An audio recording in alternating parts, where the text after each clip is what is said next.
Hai haji itu kok ati mana indemne bijette kan unda sawal tamitiya ati garuu waan hin hawwineef qabda sababni isaatis obboleettii keessa jirti uffata barbaaddu achi asii ergiti birrii yoo barbaadde ishiitu siif kennisiisa maatii keetti ergite waan barbaadde sii gooti ani garuu obboleettii sachiin qabu waan ta'eef dirqama inuman deema nan tura malee yoon tureyyuu nan deema biyya alaa dirqama akkaati jettu kanallee miti meedhiis nama meeqatacha jira miti maal kana obboleettii kee adda ta'e moo kan akkasitti haasoftuufati kan obboleettii kee maaltu namarraa adda godhe namni hundumtuu akkasitti hin deeme hojjeta miti hojiin haa hojjetamuyyuu malee hojiin namatti cimu hin jiru jedhan isayyuu immoo birrii yoo torbeedhaan fudhatu fakkaata kun birriin isaanii dhumu yeroo hundumaa ergu maatiin isaanii yeroo rakkatanii ergu namni miskiinni yoo jiraate miskiinaaf hin ergu rakkataadhaan gargaaru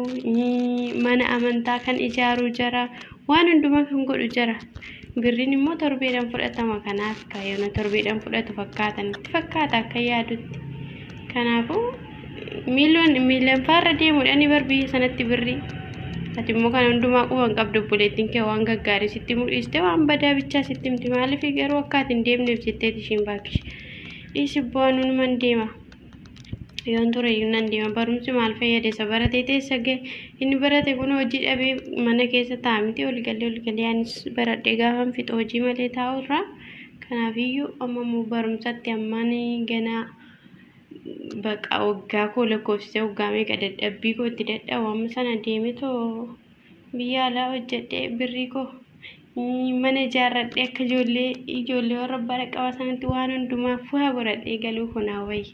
kanaafiyyu ati sarara na fedhinna dhookin giftii koo ishee jeetiye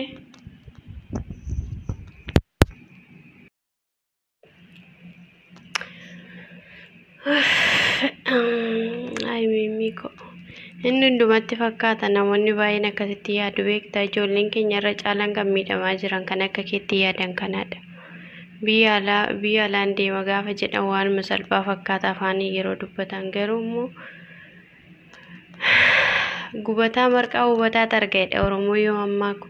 kanaafiyyuu waan isaan keessa jiran isaaniif waaqa qofatu beeka waan ta'eef ati hin beektu garuu waan hin beekneef sitti fakkaachuu danda'a sitti murteessu ijoolleen baay'een ebeeloo akkas godhataniiru ebeeloo akkas ta'aniiru ani baradhee isaan gaadhanii barumsa isaanii addaan kutanii barumsaaf hawwii edoo qabanii hawwii isaanii sana keessa ofiitti kutanii too bakka maatii kiyaafan akkas godhaa maatii koon jijjiira ofiin jijjiira jedhanii biyyaa ba'anii kan lubbuudhaan illee darbanii achitti hafan meeqatu jira waa'ee isaanii gaafa yaadanii gaafa sirriitti hubannoo isaa qabaatan garuu akkatti nama gaddisiisu shamarran biyya arabaa kanaafiyyuu ati waan akkasii yaaduu dhiisiti barumsa kootti cimee barumsa koo qo'adhee barumsa koo seeraan baradhee iddoo gaariin gaa jettee akkasitti odoo yaaddeeti baay'ee natti tolaan namni biyya alaa dhaqeef miti kan jijjiirramu asittis hojjennaan jijjiirrama biyya keenya keessattis wanti hin jijjiirramneef hin jiru sababni namni hin jijjiirramneef hin jiru namni kamuu fayyaa qabaatee hojjetennaan hin jijjiirramu kanaafiyyuu asittuu barumsa kee barattee hojii qabattee hojjettee ofiinis jijjiirtee maatii keessa jijjiiruu hin dandeessa jechuudha akka barbaaddetti dadhabduun dhiista yoo hojii isaa dadhabdee achi yoo deeman hirribni hin jiru boqonnaan hin jiru boqonnaa tokko doon argatin sa'aatiitti ciree isaaniitillee nyaatan laaqana isaaniitillee nyaatan hin argatan jechuudha ijoolleen biyya arabaa irra caalaa kan hojjetan agabuu isaaniiti jechuudha qo'i kanan xumuree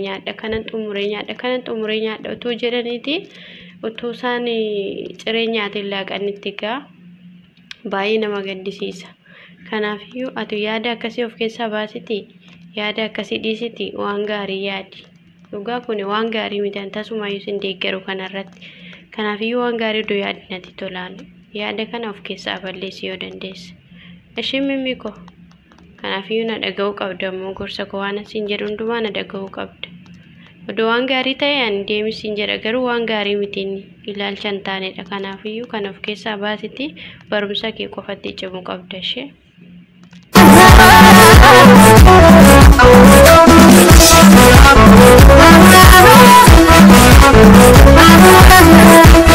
Thank you.